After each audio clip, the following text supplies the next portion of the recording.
အိမ်နောက်မရှိဘဲနဲ့နောက်ထပ်သမီးတယောက်ကိုမွေးဖွားလိုက်တဲ့အေးသိန်းချိုဆွေ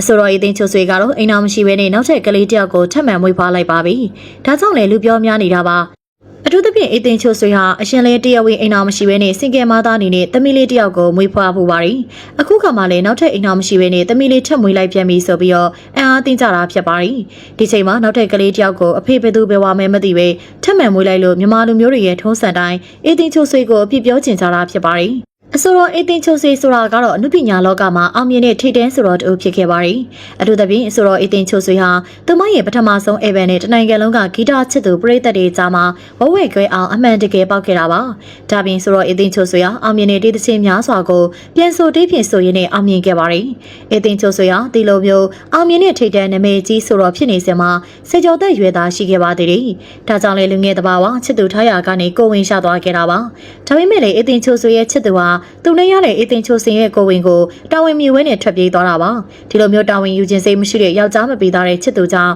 စင်ငယ်မသားဖြစ်ခဲ့ရပါတယ်အေးသိန်းချိုဆွေကိုပရိသတ်တွေကလေးစားချီးကျူးကြတာပါချစ်သူကတာဝန်မြူပေမဲ့မိခင်ပြည်သားစွာနဲ့သမီးလေးကိုတယောက်တည်းအားနဲ့ပြုစုပြောထောင်ကရှက်တည်နေတာပါပြီးခဲ့တဲ့နှစ်တွေမှာတော့ဆိုတော့အေးသိန်းချိုဆွေဟာဂျပန်နိုင်ငံမှာအလုပ်လုပ်ရင်းသမီးလေးနဲ့တူခြေချနေထိုင်နေတာဖြစ်ပါတယ်ပရိသတ်တွေကတော့သမီးလေးကိုတယောက်တည်းအားနဲ့ရုန်းကန်ကျွေးမွေးနေရတဲ့အေးသိန်းချိုဆွေရဲ့စိတ်ထားလေးကိုလေးစားကြသလိုအေးသိန်းချိုဆွေကိုလက်မထက်ချင်ပဲကိုဝင်ရတာတောင်မှတာဝန်မြူခဲ့တဲ့သူကဘာလို့လဲဆိုပြီးသိချင်နေကြတာပါ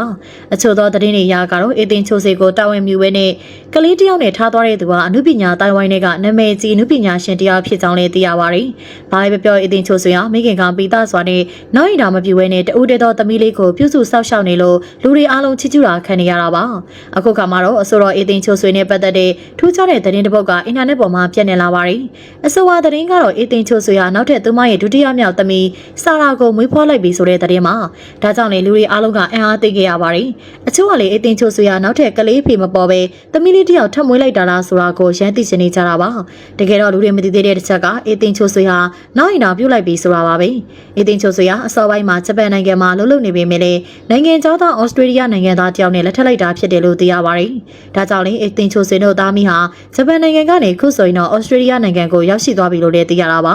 အခုခါမှာတော့ဆိုတော့အေးသိန်းချိုဆွေဟာအဆိုပါနိုင်ငံခြားသားနဲ့ပဲသူမရဲ့နောက်ထပ်သမီးတယောက်ဖြစ်တဲ့ဆာရာကိုမွေးဖွားနိုင်ခဲ့တာဖြစ်တယ်လို့ဆိုပါတယ်ဒီကြောင့်တွေကိုမြန်မာနိုင်ငံကပရိသတ်တွေမသိသေးလို့သာအေးသိန်းချိုဆွေဒုတိယကလေးကိုနောက်ထပ်အိမ်နာမပြူဝဲနဲ့မိုးလိတာလားဆိုပြီးတော့သိချင်နေကြတာဖြစ်ပါတယ်အခုချိန်မှာတော့ဆိုတော့အေးသိန်းချိုဆွေဟာဩစတြေးလျနိုင်ငံမှာသူ့ကိုရမ်းချစ်တဲ့နိုင်ငံသားသားချစ်သူနဲ့သမီးလေးနှစ်ယောက်နဲ့တူပျော်ရွှင်စွာနေထိုင်လျက်ရှိတယ်လို့သိရပါတယ်။ကဲဒီတော့ပရိသတ်တရားရောဒုတိယမြောက်သမီးလေးတယောက်ထပ်မံရရှိသွားတဲ့အေးသိန်းချိုဆွေကိုဘလို့မြင်ကြသလဲချစ်စရာကောင်းတဲ့အေးသိန်းချိုဆွေရဲ့သမီးလေးစာရာကိုချစ်ကြသလားဆိုတာပြောသားပေးခဲ့ကြပါအောင်ရှင်။